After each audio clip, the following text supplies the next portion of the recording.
이게 마지막 시간이죠? 아, 고생들 많으십니다.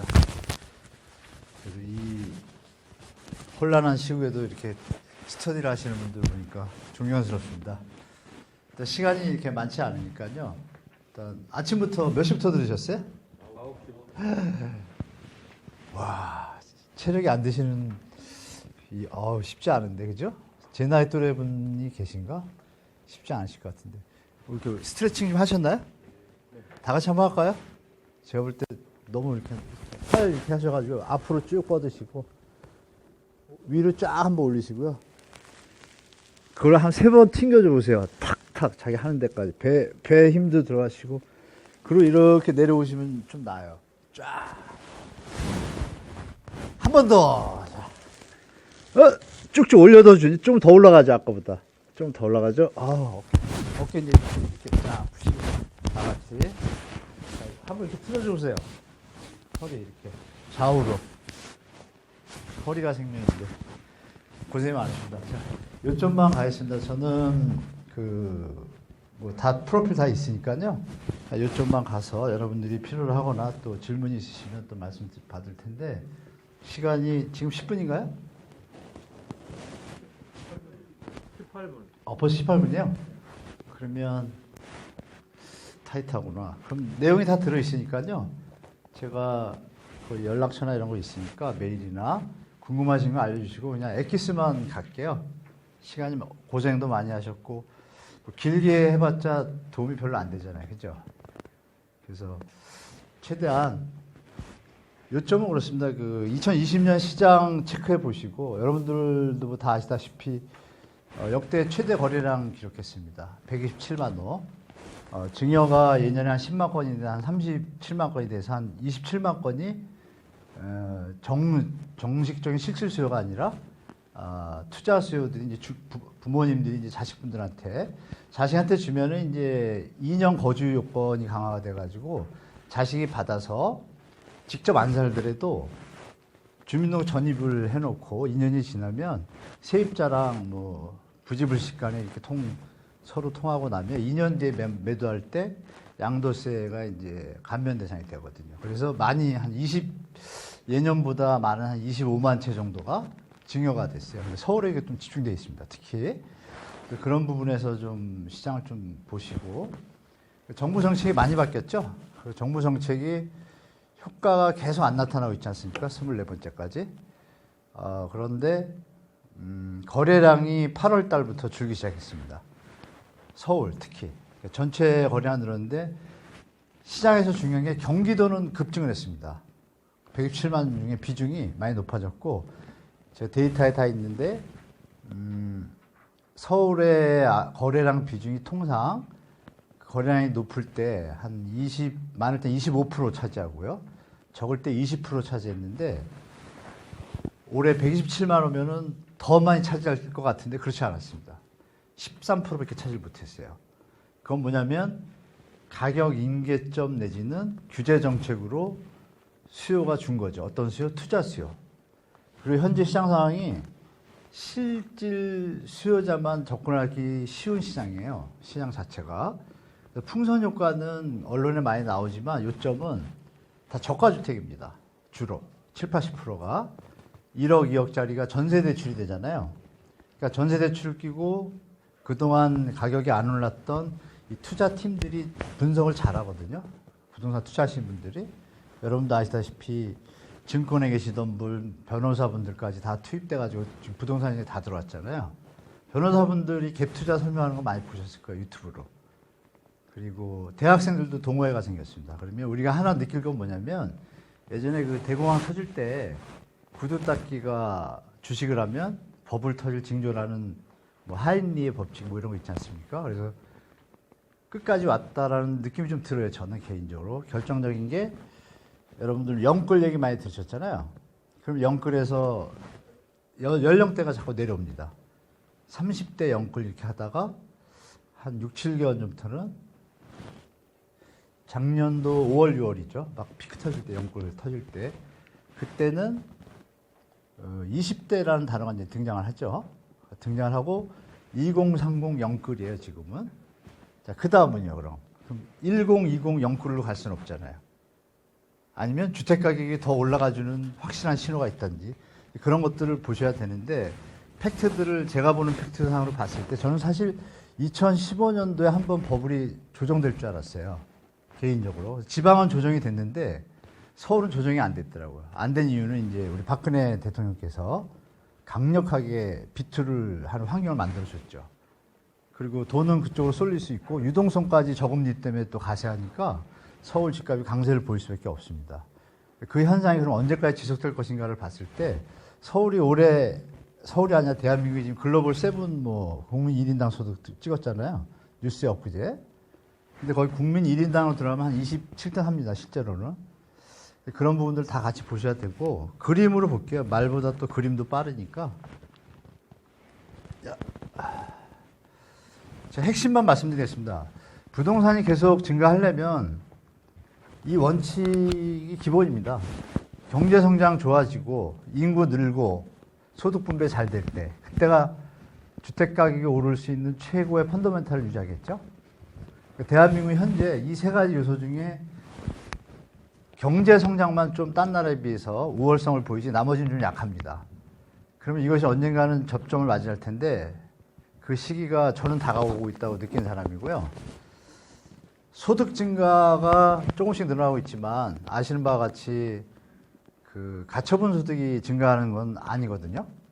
그게 이제 핵심입니다. 대출이 많이 늘다 보니까 가처분 소득의 증가율이 하위라 할까 중산층 이하에서는 지금 약하거든요.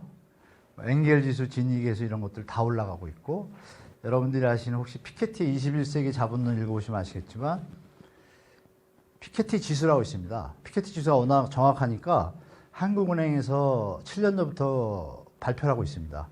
그 피케티 지수가 지금 상당히 높습니다. 해외에 비해서. 그리고 우리가 비교를 좀 해야겠죠. 그래서 준비도 좀 해야 될 것 같습니다. 자, 그러면 제가 제목 이렇게 써놨는데 보시면 조작적 펀더멘탈이라고 써놨습니다. 조작적.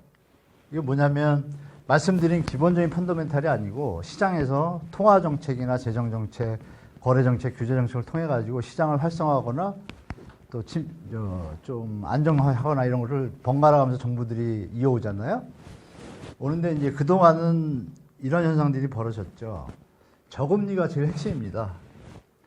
주택을 매입해서 투자하는 개념에서 저금리면은 자본시세 상승의 갭과 비교했을 때 괜찮다고 다 판단하죠. 누구나.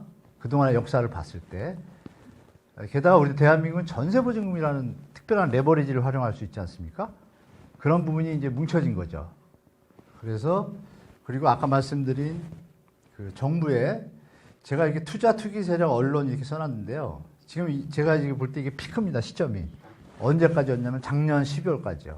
그건 뭐냐면 언론 기사량을 제가 매일 체크하는데 여러분들 네이버 이렇게 핸드폰으로 언론사 저는 79개인가요? 그걸 다 서칭하는데 그러니까 부동산 기사가 몇 개가 나오나를 저는 매일 보거든요.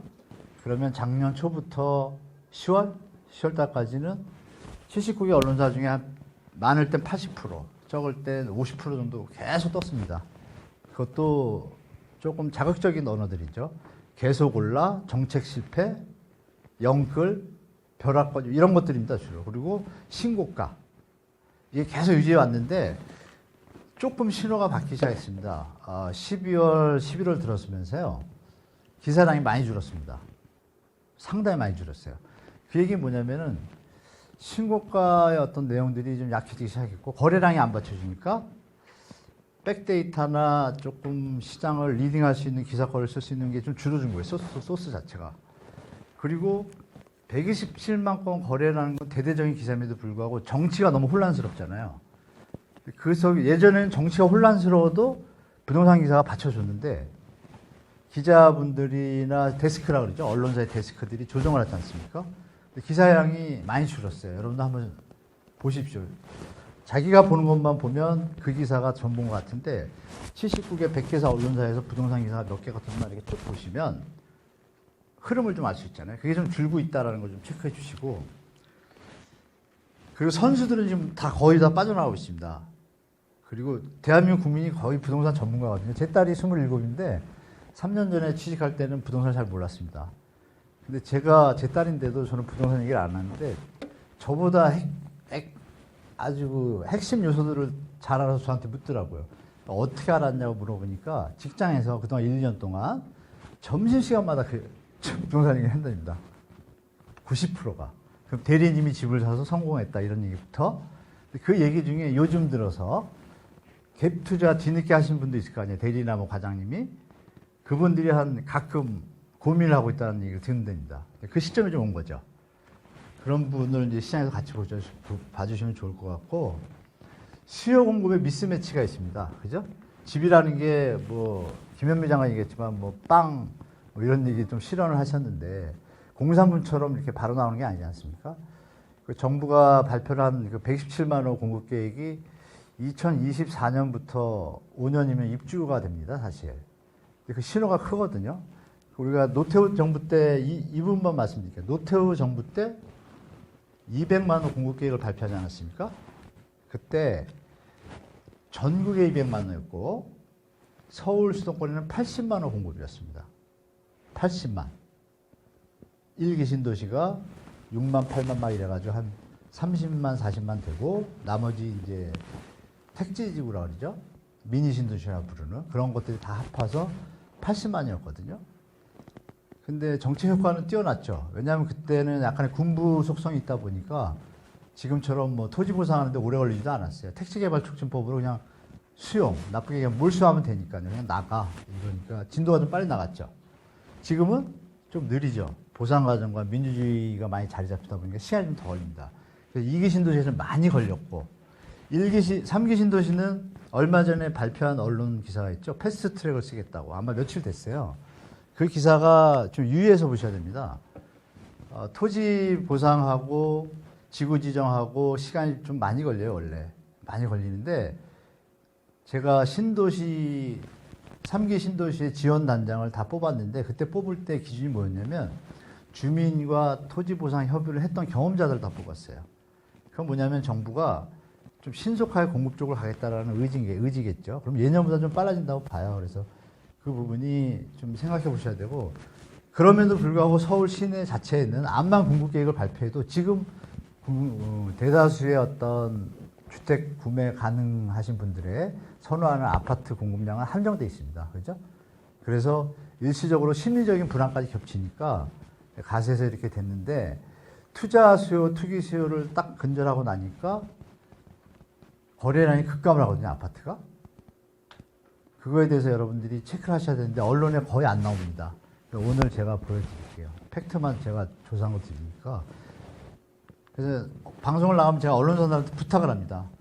왜냐하면 시장에서 투자하신 분들 또 살 분들한테 시장 균형 감각을 가질 수 있는 정보를 정확히 보도해달라고 부탁까지 합니다. 대놓고 제가. 제발 좀 써달라고. 그게 이제 투자하신 분들이 나쁜 건 아니잖아요. 박근혜 정부 때 하라고 해서 했고 정상적인 경제활동의 연속성이었고 알맞게 이어져 가야 되는데 문재인 정부는 또 징벌적으로 가고 이게 막 미스매치가 너무 심한 거예요. 그래서 그런 부분을 좀 같이 보셔야 되고, 하락의 펀더멘탈을 볼게요. 우리 다 알고 계시니까, 저보다 잘 아시니까. 금리가 올라가면 충격이 큽니다. 지금은. 여러분도 아시다시피 한국은행 기준금리가 0.5인가요? 1인가요? 하도 내려서 헷갈리는데 0.5죠. 그러면 근데 그럼 주택담보대출 금리가 2%가요? 2% 아니거든요. 최하가 2.8입니다. 최고는 3.7이고요. 그럼 만약에 1%만 금리를 올린다고 가정을 할게요. 언젠가. 1년이나 2년 뒤에, 1년 안에. 그러면 코픽스 가사금리를 더하면은 1을 올리면은 1.5나 2를 올려야겠죠. 그럼 현재 약간 신용이 떨어진 3.5에서 3.7 금리를 부담하는 분들은 갑자기 5.5에서 6%까지 갑니다.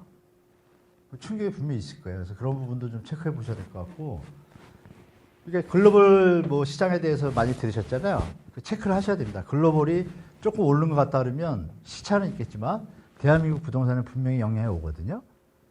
현재 무리해서 영끌한 분들의 어떤 대출 기준을 보면 1금융권에서 40% 받지만 2금융권까지 동원하시거든요.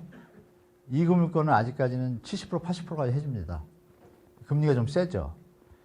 1금융권 3.5% 신용을 가지신 분은 2금융권에서 4.2% 냅니다. 그분들이 만약에 1%만 오르면 6, 7% 내야 돼요. 그런 것도 우리가 예측을 좀 하실 필요가 있다. 그래서 다주택으로, 혹시 다주택자분 천천히 제가 그거 맞춰서 좀 말씀드리게. 여기 좀 다주택자분 몇 분이나 계신지 볼게요. 손 좀 들어주세요. 괜찮습니다. 편하게. 한 분도 안 계세요? 누가 투자한 거지? 언론에 그렇게 많이 나오는데. 집 가지고 계셔도 괜히 안 드시는 분들 계실 거예요. 그게 사회적 분위기거든요. 죄도 아닌데, 사실은, 그죠? 그런 게 이제 균형점 찾아가는 시기가 아까 핵심적인 게 이제 정권인데요. 여러분들이 정권이 바뀌면 다주택자분들한테 말씀드린 거예요. 정권이 바뀌면 제도가 또 바뀌잖아요. 바뀌는데 거기서 우리가 체크할 포인트 하나 있는 게 뭐냐면 집권 여당이 국회 다수당이잖아요. 그분들이 다음에 바뀌는 때가 언제냐면 2024년도입니다. 2024년 4월 15일이 다음 22대 국회의원 뽑는 때예요. 2024년이면 아까 말씀드린 3기 신도시 입주 물량이 시작될 때예요. 늦어지면 1년 더 늦겠죠. 그때 두 가지 시나리오를 갖고 가셔야 되는 거죠. 그때 만약에 집권 여당이 또 다수당이 된다라면 다주택자들은 실은 고민할 타임이 된 거예요. 심하게. 그죠? 근데 만약에 다수당이 저쪽으로 넘어간다고 했을 때는 그나마 좀 숨을 놓을 수가 있겠죠. 그래서 그 두 가지 리스크에서 판단 잘 하셔야 돼요. 근데 대선에서 누가 되느냐도 중요하겠죠. 보통 국민들의 심리가 대통령이 됐을 때 대통령이 일하라고 밀어주는 경향이 있잖아요. 그런 흐름을 여러분들이 직접 잘 체크하셔야 된다. 판단하시고. 보수 진보를 떠나셔가지고 부동산 투자라는 관점에서는 그걸 정확히 보셔야 돼요. 그럼에도 불구하고 3기 신도시는 진행이 계속 되겠죠. 왜냐하면 택지 보상을 다 했기 때문에 갈 수밖에 없어요. 배가. 그죠? 가면서 형태는 변할 수 있어요. 예를 들어서 이명박 대통령이 국민임대주택으로 노무현 대통령이 깔아놓은 택지를 보금자리로 좀 추가하고 분양 추가하고 형태는 바뀌지만 공급은 된다는 얘기죠. 그런 부분에 대해서 노태우 때 80만 원인데 지금 127만 원을 던졌는데 거기서 허수는 있습니다. 27만 원은 서울 시내에 그 재건축 재개발을 대상으로 했기 때문에 유동적이에요. 빼면 그래도 100만 원거든요. 그러니까 100만 원은 이미 택지 지정이 된 형태예요. 그래서 그 부분을 여러분들이 미리 좀 체크를 잘 하시기 바랍니다. 그리고 가격에 대한 임계점에 대해서 제가 말씀드릴게요. 시장에 지금 여러분들이 바쁘시니까 부동산을 많이 안 가시잖아요. 가면은 있는 분들만 문의가 오지 없는 분들은 문의가 많이 줄었습니다. 사실. 전세수급 지수가 올라가지 매매가격 지수가 지금 올라가는 게 둔화가 많이 됐어요. 상승률은 올라가는데 상승률의 허수에 대해서 너무 믿으시면 안 됩니다. 그게 국토교통부 거래 그 실거래가에 가보시면 지금 바뀌었습니다. 팝업창이 뭐라고 바뀌었냐. 제 얘기가 핵심인데요. 예전에는 참고 자료로 쓰라고 해놨습니다. 본 데이터는 정확하지 않으니 참고 자료로 쓰시기 바랍니다. 썼는데 지금은 바뀌었더라고요. 1월 1일부터 어떻게 바뀌었냐. 변동성이 심하니 유의하시기 바랍니다. 이렇게 바뀌었어요. 요즘 다주택자분들 말고 앞서가는 리더들 중에 물건을 처리하는 분도 있잖아요. 그런 분들 입장에서는 현재 좀 시장 편향적이잖아요. 그죠? 언론들이 보수가 많으니까. 그쪽에 막 휩싸이다 보니까 예를 들어서 뒤늦게 갭투자분들은 매도 타임을 헷갈리게 됩니다. 그래서 제가 말씀드린 거거든요. 정보를 같이 줘야 되는데. 그래서 가격에 대한 임계점을 제가 시장에서 느끼는 건 뭐냐면 계산을 해보면 나오잖아요. 서울 시내 아파트를 더 살 사람은 있는 사람밖에 불가능하거든요. 그러면 한 15%, 20% 됩니다. 나머지는 영끌 아니면 대출을 2금융까지 동원을 해야 되겠죠. 부모님이 도와주시든지. 그 수요가 급격하게 줄고 있다는 데이터들이 나오니까 그 부분들을 심각하게 보셔야 되겠다는 좀 말씀을 드리고 각종 지수들의 신호들이 그렇게 좋지 않습니다. 대한민국이. 그런 부분들. 그 대출 조건에 대해서 말씀드리면 대출 조건이 또 예를 들어서 서울시장이 바뀌면 대출 조건이 바뀌나요? 안 바뀌죠. 대통령이 바뀌면 대출 조건이 바뀌나요? 안 바뀌죠. 언제 바뀔 수가 있을까요? 대통령이 지시하면 바꿀 수는 있겠죠. 완화하고, 그죠? 근데 현재 대통령은 그렇지 않잖아요. 1년 동안 안 그럴 거고. 그래서 대선 그걸 잘 보셔야 되고. 중요한 건 뭐냐면, 만약에 대선에서 정권이 바뀌었다고 했을 때 가정을 해보면, 그러면 대출금리를 풀 수도 있잖아요. 대출 규제를. 풀 수 있는데, 여러분들이 다 배우셨겠지만, 아시겠지만, 바젤 3가 지금 적용 중입니다. 대한민국이. 바젤 3 아시죠? 모르시면 한번 쳐보시면 더 좋을 것 같고 바젤 3에 대해서 체크를 꼭 하셔야 됩니다. 대한민국 금융 부채에 대해서 이미 경고를 많이 날려왔고 그런 부분에 대해서 아시는 분들은 바젤 3 쳐보시면 그냥 나옵니다. 가계 대출 비중을 은행에서 할 때 기업 대출 비중보다 부채 비율을 추가 산정하잖아요. 가중 산정. 그래서 지금 은행들이 패턴이 약간 바뀌고 있습니다. 가계 대출을 조금 빡빡하게 합니다. 예전보다 하지 말라고 해도. 더 중요한 건 일부 은행들은 정부에서 대출 규제를 하기 전에 이미 심사 기준을 강화하고 있었어요. 자체적으로. 그런 부분들을 같이 보셔야 됩니다. 정부가 하라고 해서 한 건 아니고요. 정부가 좀 가세를 한 것이지 국제 통용된 글로벌 금융위 때 만드는 바젤 3 때문에 그 룰을 따라야 돼요. 안 따르면 국채 콜금리나 이런 데서 거래대상에서 빠집니다. 그런 부분이 같이 체크되셔야 되니까 좀 보시기 바라고. 이거 뭐 보시고요. 2020년 리뷰하면 이랬습니다. 상승, 서울에서 수도권 지방까지 다 퍼졌습니다. 이렇게 거래량 늘어났고 전세시장 1년 동안 안정됐었어요. 우리가 느낌이 계속 올랐던 것 같은데 1년 동안 안정적이었습니다. 안정적이었다가 플러스로 전환했습니다. 데이터 자체가 상승으로. 물론 전국을 할 때 서울은 좀 더 올랐고요. 그 상업용 및 업무 시장은 심각합니다. 자금이 갈 데가 없고 저금리의 어떤 이자율과 자본 시세 차익을 계산하니까 자본이 좀 축적된 기업체 입장에서 좀 비싸도 살 수가 있어서 가격이 버티고 있는데 매물이 빨리빨리 소화가 안 되고 있습니다. 그 건물 전문으로 하는 빌딩 전문하는 뭐 리맥스라는 이런 회사가 있는데 제 후배가 거기 사장입니다. 근데 사장인데 그 물어보면 팔리는 것만 팔리고 안 팔리는 건 사람들이 기업체들이 안 붙는 데입니다. 그러니까 이런 부분도 약간 예전보다 시장이 바뀌었다는 거고 공실률이 지금 많이 늘어났어요. 데이터는 이미 다 있는데 찾아보시면 좀 나올 겁니다. 상업용 데이터 우리나라도 있고요. 또 CBR이라는 단체가 있습니다. 컨설턴 업체 부동산 거기 들어가시면 홈페이지 그냥 CBR 치시면 떠요. 거기 보면 세계 돌아가는 게 다 보이니까 상업용 부동산에 대해서 리테일 분야까지 그 체크하시기 바라고. 2020년 부동산 시장 현황은 그랬고 정책은 이렇습니다.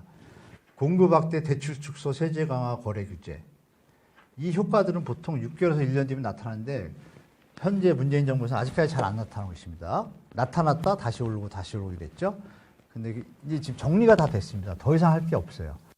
분양가 상한제 전국 뭐 단위로 퍼뜨리는 거 외에는 없는데 그런 상황도 아니고 그럼에도 웬만한 건 다 했습니다. 그래서 3기 신도시 속도를 내겠다고 저번 주에 발표를 했고 변창흠 장관이 아마 설 전에 발표할 거예요.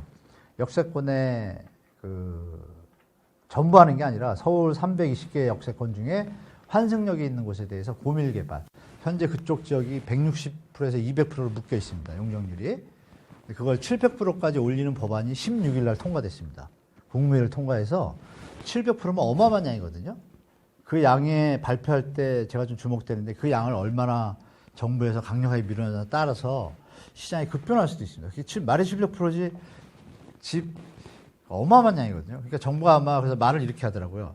주로 환승역을 위주로 하겠다고 표현하더라고요. 320개 다 하면 난리 나니까 너무 물량이 많으니까 환승역. 요 시점은 뭐냐면 여러분들이 환승역이라는 개념에 대해서 주위에 대상이 있다라면 아직은 투자 대상으로는 적합하다라고 저는 말씀드릴 수 있겠어요. 그리고 이제 전망 지수는 다 상승이라고 다 했습니다. 하락이라고 점친 분이 거의 없어요. 중요한 점은 뭐냐면 이겁니다.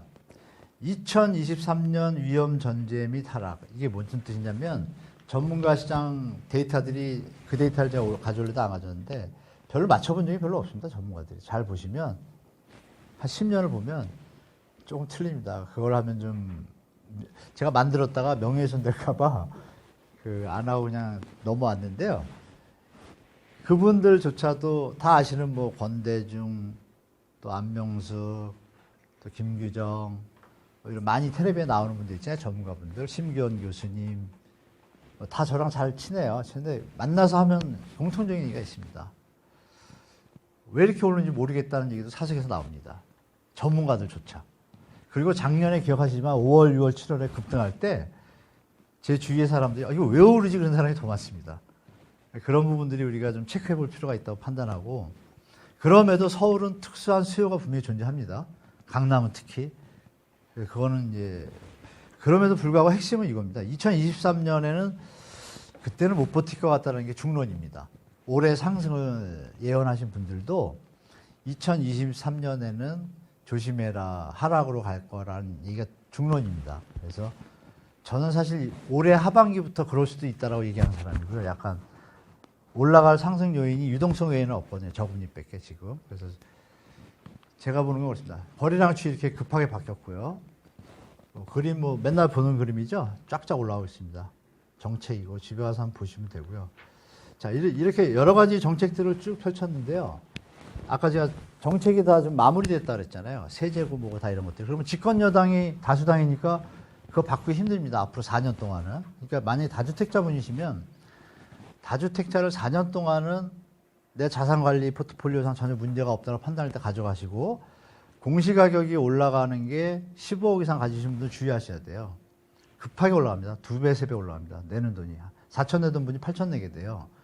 그러니까 이제 아주 여유 있는 분, 뭐 재산이 한 100억, 200억 되지 않는 한 버티기 힘든 물건들이 나올 수도 있습니다. 그래서 그런 부분을 좀 같이 보셔야 되고. 자, KB 부동산의 보고서인데요. 이거 글씨 이렇게 쭉 보시고. 서울이 10% 올랐습니다, 작년에. 그리고 이게 없어졌구나. 전세 시장 있고, 제가 이 부분을 핵심만 짚어드릴게요. 수요 측면에서 볼 때 가장 부담스러운 요인은 수요자의 구매력 위축이다, 이렇게 표현이 있습니다. 주택 구매 부담 지수라고도 하고 PIR 지수라고도 얘기하지 않습니까? PIR 지수가 지금 원래 8 넘으면 위험하다, 좀 고평가된다고 그러거든요. 그리고 홍콩 같은 데가 특별한 경우고, 지금 미국의 뭐 맨하튼이나 뭐 뉴욕이나 런던이나 다 한 10대입니다. 대한민국이 좀 많이 올랐습니다. 그래서 소득은 좀 많이 안 오른 데 비해서. 그래서 지금 몇을 찍었냐면 PIR 지수가, 여러분들 기억나시지만 2014, 15년도에 기사들이 많이 나왔어요. 무슨 기사가 많이 나왔냐? PIR 지수가 낮다, 주택 구매에 적기다. 지금 말씀드린 그런 수치들이 낮게 나왔으니까 주택 구입 적기라는 기사들이 많이 나왔고, 박근혜 정부에서 여러 가지 투자 활성화 정책을 같이 폈습니다. 요즘 기사가 안 나죠. 그런 기사 잘 안 나옵니다. 매년 나오던 기사들이 안 나와요. 근데 PIR 지수가 얼마를 찍었냐면 지금 15.9 찍었습니다. 엄청난 숫자입니다, 이거. 신문에 나오면, 근데 언론에 안 나오잖아요. 이게 좀 아쉽습니다. 그래서 제가 자꾸 언론한테 부탁하는 게 그런 거예요. 그런 지수들을 같이 드려야 자산가나 주택을 갖고 있는 거나 뭐 내 집 마련하는 분들이 이거 주택 가격이 적정한가 아닌가를 스스로 판단할 수 있는 시장을 만들어 줘야 되는데, 너무 좀 한쪽으로 가다 보니까 분위기가 휩쓸리는 경향이 좀 있습니다. 그래서 그런 것도 한번 체크하실 필요가 있다, 뭐 그런 말씀 드리고, 이미 은행에서도 KB은행은 외국은행이잖아요. 그죠? 지분율의 60%를 외국은행이 갖고 있습니다. 그럼에도 이런 보고서를 낸다는 것은 의미가 있다는 얘기죠. 좀 체크할 필요가 있고, 서울의 PIR이 상당히 높아진 것은 분명하다. 2020년 9월에는 15.6, 연말에 15.9 찍었습니다. 조금 가격이 높아졌다, 이 얘기입니다. 그래서 제가 아까 가격 임계점이 좀 왔다라는 생각을 좀 하는 겁니다. 거래량이 주는 거 보고. 자, 이게 이제 역대 제가 6년부터 뽑아놓은 건데요. 보시면 빨간 선들 있잖아요. 박근혜 정부 때 여기 3번 많이 찍었습니다, 이렇게. 서울 아파트가. 이 수치가 뭐냐면 만이에요. 10,000건을 넘어선 게 드물죠. 근데 올해, 여러분 기억에 작년에 2달 동안 10,000건, 15,000 찍었거든요, 아파트가. 비싼데도. 그럼 피크였죠. 어떻게 될지는 저도 모르죠, 앞으로. 그래서 평균을 대충 해보면 저점이 나옵니다, 저점. 저점이 뭐냐면, 여기 5,000을 제가 찍어놨는데, 서울에 매달 거래량입니다, 이게. 시계열화 시킨 건데, 4,000대로 내려가는 데가 별로 없잖아요, 그죠? 4,000이 없는데 보시면 다 위기 때예요. 그죠? 여기가 내려왔습니다. 18년에 문재인 정부에서 강력하게 정책을 막 던질 때 있었잖아요. 그때 약간 효과가 있었는데 작년 6월부터 다시 올랐죠. 그전에도 효과가 있는 것 같아 다시 올랐는데, 그때 기억나시지만 리디노메이션이 있었습니다. 화폐 개혁. 그때 그걸로 좀 올랐고요. 이 부분에서 이제 중요한 건 여기입니다. 여기. 2020년 9월에 이제 아까 빨간표 봤던 15,000건만 이렇게 찍었어요. 찍었는데 그 뒤로 8월 달이죠. 9월, 10월, 11월, 12월 네 달째 연속 5,000, 높은 게 6,000, 낮으면 4,000, 4,000 이렇게 찍었어요. 그러니까 여러분들이 주의할 건 뭐냐면 1월, 2월, 3월이 만약에 서울 아파트 거래량이 4,000, 4,000, 4,000 간다 그러면 충격이 없음에도 불구하고 제가 아까 말씀드렸던 이거는 가격의 임계점인가라는 체크도 한번 할 필요가 있다는 얘기죠. 그래프에 나타났듯이 글로벌 금융위기나 IMF 이외에는 서울 거래량이 4천 이하로 내린 건 별로 없더란 얘기예요. 제가 보니까. 그러니까 우리가 볼 건 그거죠. 앞으로 1, 2, 3, 4, 5월이 서울 보선 때문에 어떤 편향적인 시장에서 조금 주택 가격이 폭등을 해야 야당이 이길 수 있는 여건이 되니까 그런 기사들이 많이 나옴으로 인해서 야당이 될 수도 있잖아요. 근데 그럼에도 불구하고 만약에 거래량이 안 받쳐준다. 그때는 우리가 좀 체크를 해볼 필요가 있겠죠. 그죠? 근데 만약에 거래량이 다시 는다 그러면 우리가 생각지 못했던 유효 수요와 그런 분들이 마지막으로 들어간다고 보셔도 될 것 같습니다. 제가 볼 때. 실제로 대기업 다니는 분들이 돈이 많잖아요. 그분들이 집을 이미 하나 사 있는데 가지고 있는 돈에서 여러분들 아시면 직장 대출이 있습니다. 대기업들은. 집 살 때 연끌할 때 데이터를 제가 보니까 경찰 공제조합, 군인 공제조합, 은행 분들이 1%거든요. 주택담보대출 금리가. 아까 제가 3.5 얘기했잖아요. 일반인들은 2.5, 3.5인데 뭐 은행 다니시는 분들 잘 아실 거예요. 그죠? 그분들이 연끌했습니다. 과장급들이 보통 제가 보니까 맞벌이 은행 과장님들이 저 예전에 강의 때 우리은행 11월에 강의를 했는데 우리은행 분들 과장님, 지점장님, 뭐 부지점 이런 분들 강의를 했는데요. 그분들 중에 대충 턴오프 얘기를 하던 그때 4시간 강의를 해가지고 좀 턴오프 얘기했습니다. 보통 자산이 뭐 애기들 키우고 결혼한 분들이 한 6, 7억 가지고 계시더라고요. 근데 그거 갖고 집을 못 샀잖아요. 작년에 서울 아파트를 못 사잖아요. 살까 말까 내려갈까 기다렸는데 안 내려가니까 그분들이 이제 사는 타입이 된 거예요. 사신 분들도 계시고. 근데 그분들이 어떻게 무리해서 샀냐 그러니까 1%다.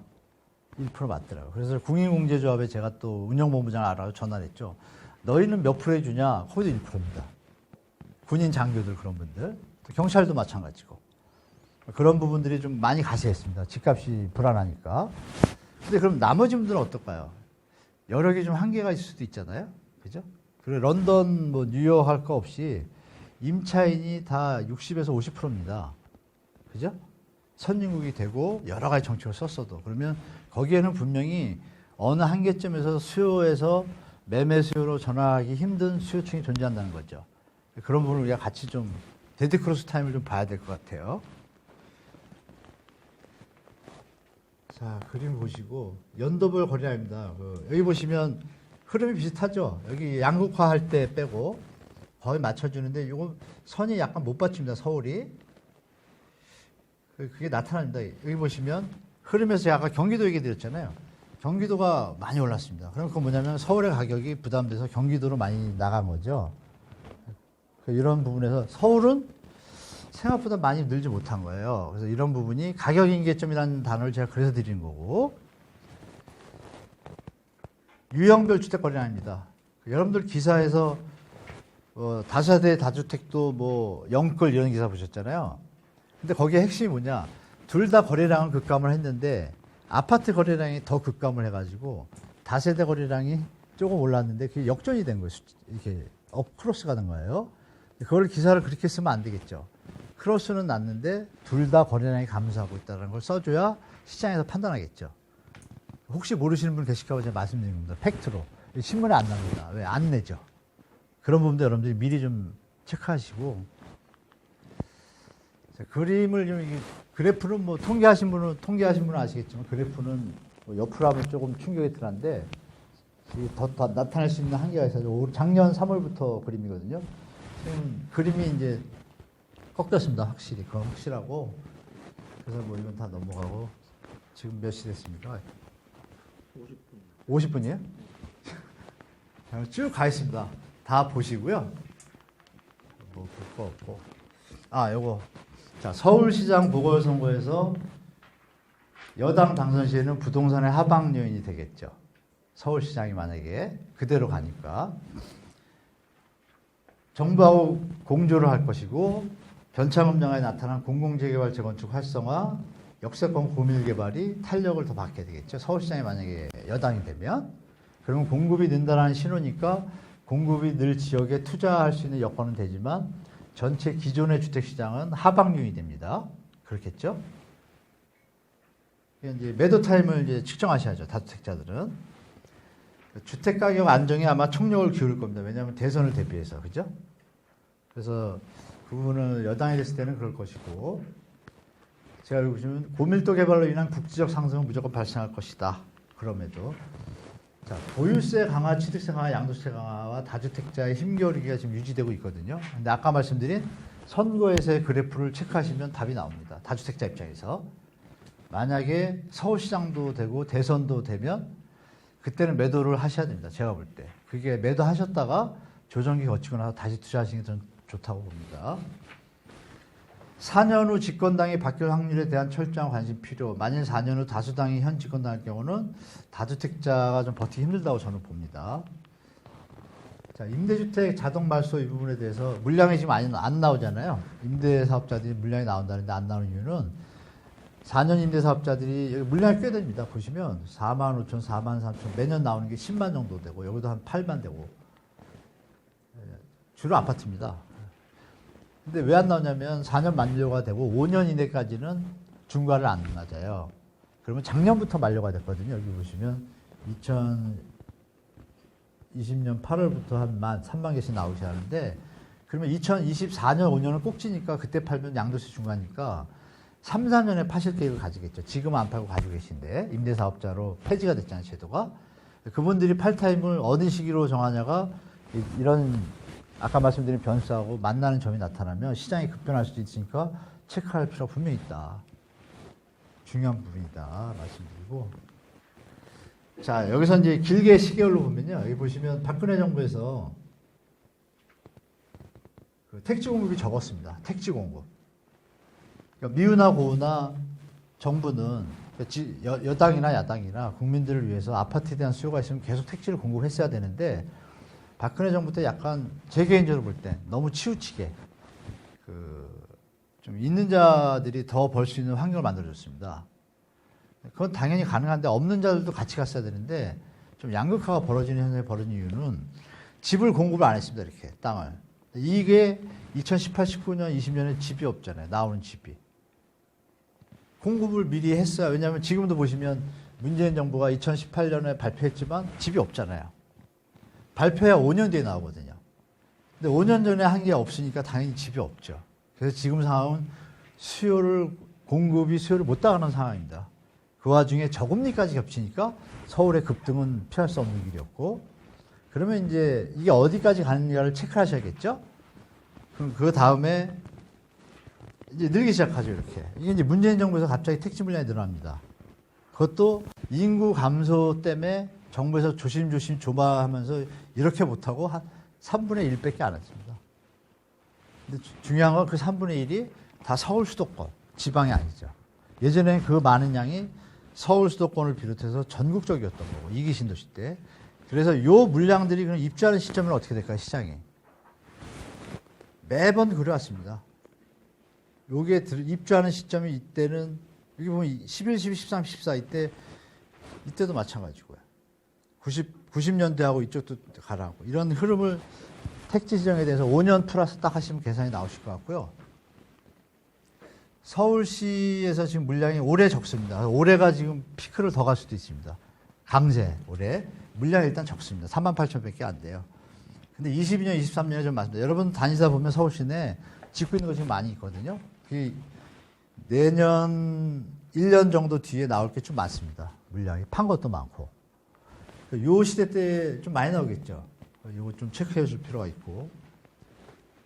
이 그림 다 있고요. 쭉 넘어가야겠는데. 지수가 다 안 좋습니다. 아까 말씀드린 피케티 지수가 너무 많이 올라갔어요. 2008년 금융위기 수준입니다. 이게 뭐냐면 1년 동안 국민들이 번 소득에 대비해서 자산 가치입니다. 국가에. 그러니까 뭔가 버블이 약간 형성된 거죠. 부동산이 큰 몫을 했습니다. 대한민국이. 이런 부분에서 좀 체크하셔야 되고, 피케티 지수 여기 보시면 미국 4.1, 독일 4.1 이렇게 낮잖아요. 이 그래프 집에 가서 혹시 보시면 여기 이제 버블 터질 때 이 피케티 지수가 있습니다. 일본하고 미국이 터질 때 피케티 지수가 여기 찾으면 나오겠죠. 여기 USA 노란 거 나옵니다. 한 5 정도 때 터졌죠. 5, 6, 여기서 터졌네요. 이거 집에 가서 보시면 우리나라랑 좀 비교하시면 될 것 같고요. 가처분 수득 대비 가계부채 비율이 코리아가 191이라고 떴습니다. 뉴스에 또 잘 안 나옵니다. 그죠? 이 부분도 여러분들이 좀 체크하실 필요가 있어요. 이거 빠뜨려야 됐나? 자, 나머지는 다 아실 거고, 마지막으로 넘어가겠습니다.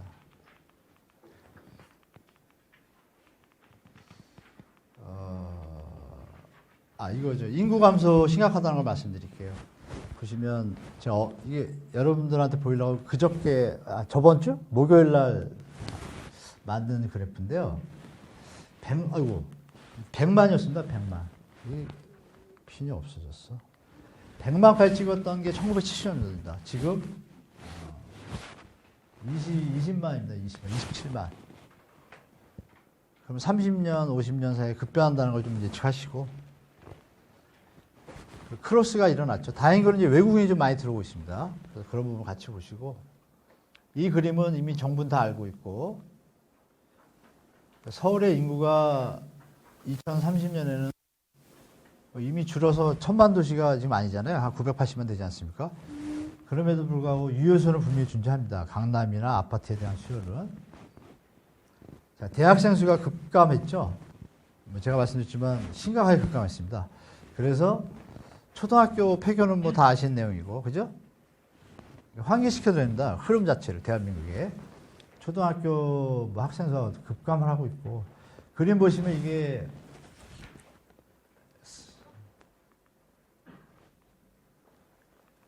이 20년 뒤 모습입니다.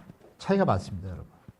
여러분 생각하는 것보다 심각하게 시장이 일본식으로 될 수도 있는 가능성을 배제할 수 없다라고 제가 분명히 말씀드리겠습니다. 30년간 세종시를 제외하고 모든 지역에서 감소, 서울도 포함됩니다. 자, 그래서 시간이 없으니까 그 신도시에 대한 요 얘기하고 마지막 거하고 마치겠습니다. 신도시, 타마 신도시에 대한 언론의 보도해 보시면 여러분 유령도시라는 얘기 많이 들으셨죠? 타마 신도시 들어보셨죠? 신도시가 유령되고 뭐는 전혀 그럴 일이 없습니다. 이건 어떤 대한민국 언론이 전 세계에서 꼴찌지 않습니까? 신용도가, 신뢰도가. 그 타마 신도시, 유령도시는 어떤 거냐면 여기 보시면 맨 밑에가 이게 타마 신도시고요. 여기 가와 신도시, 그래서 이게 합해서 타마 신도시입니다. 타마 신도시인데 요 감소하는 것만 갖다가 다큐를 찍은 겁니다. 언론사에서. 아주 나쁜 언론사죠. 제가 볼 때. 왜? 타마 신도시는 이걸 다 합한 겁니다. 이 네 개의 시를. 그래서 이 타마 신도시는 몇 년도에 지었냐? 1965년도에 지은 아파트예요. 그럼 누가 거기 가겠어요? 5층짜리 아파트인데. 그러니까 당연히 감소를 합니다.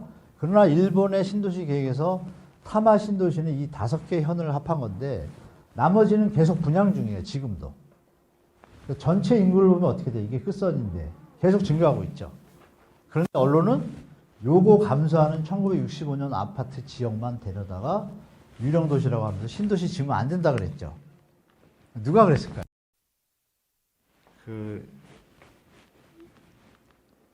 요걸로 정리해 드리겠습니다. 약속도 있고 그러시니까 2023년, 24년 그 시점을 보시고 부동산에 대처하시는 게 제일 좋습니다. 자제분들이 계시면 자제분들한테 그렇게 하시고 친구들이 있으면 친구들한테도. 지금 다주택자로 계시고 계신 분들은 올해 서울시장이 누구냐에 따라서 분위기 아까 말씀드린 그 체크하는 흐름을 좀 할 필요가 있고 3기 신도시의 패스트트랙 효과 특히 사전 분양하잖아요. 6월 7월에.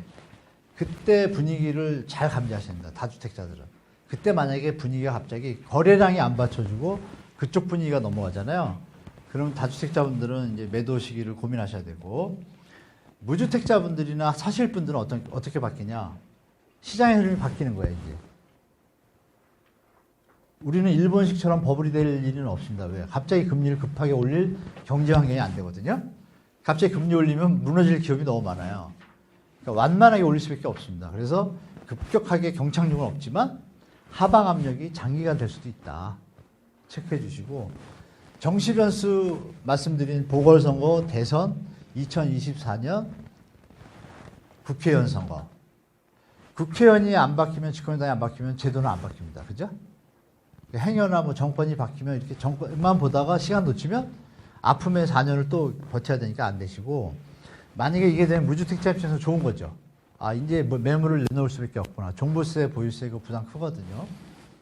보유세 부담과 임대사업자 매물 출하가 아까 말씀드린 대로 5년 크로스 되는 시점이 그분들도 2024년이에요. 그러면 딱 2024년에 팔까요? 2023년부터 움직이시겠죠. 들고 계시다가. 아니거나 올해나 내년에 분위기가 바뀌면 빨리 파시겠죠. 그럼 그게 흐름이 나타나는 순간에 시장의 하방 압력을 갈 수 있음에도 불구하고 저금리가 유지되고 있으니까 글로벌에서 저금리를 계속 유지해주면 강세는 유지될 거다. 다만 그것이 2023년, 4년 가면 못 버틸 거다라는 게 제 생각입니다. 지금까지 너무 잘 버텨왔어요. 대한민국의 부동산이, 특히 서울은. 지방도 지금 반짝 떴잖아요. 조심하셔야 됩니다. 돌아가는 거 제가 다 아는데 떴다가 지금 다시 또 잠습니다. 또 뉴스에 안 나옵니다. 그래서 그런 분들, 어린 분이 전화 와가지고 막 갑자기 올라가요. 창원인데 갑자기 서울에서 버스 타고 와가지고 싹쓸이하고 있어요. 사야 돼요. 말하는데 신혼부부가 안타깝게 그러더라고요. 그래서 제가 살 수 있으면 사고 웬만하면 좀 기다렸다 사라 그랬거든요. 근데 올라가다 지금 멈췄답니다. 불과 한 5달 만에. 왜 멈췄을까요? 그런 부분을 같이 정치적 요소하고 거래량 그리고 흐름 이런 걸 같이 보시는 게 정확한 자산 관리에 도움이 된다는 말씀 드리고, 그럼에도 불구하고 개발되거나 고밀 개발 지역, 정부가 지원하는 곳들은 투자 환경이 좋다라고 말씀드리겠습니다. 이렇게 포괄적으로 보시고, 더 중요한 건 뭐냐? 건강입니다, 여러분. 그죠? 코로나 때문에 돌아가시면 끝입니다. 그래서 건강을 챙기시라고 좀 말씀드리고요. 집안에 제가 어머님이 코로나 걸릴 뻔했는데 난리 났었습니다. 아주 돈이고 뭐고, 예? 온 가족이 막 패닉 상태 빠지더라고요. 남의 일 같은 줄 알았는데. 그래서 건강 좀 유의하시고, 코로나 빨리 끝나기를 개인적으로 바라고, 여러분도 건강하시고 저도 건강하게 해서 다음에 뵐 수 있으면 좀 좋겠습니다. 자, 강은 시간으로 수고하셨고, 좋은 시간 되시기 바랍니다. 수고하셨습니다.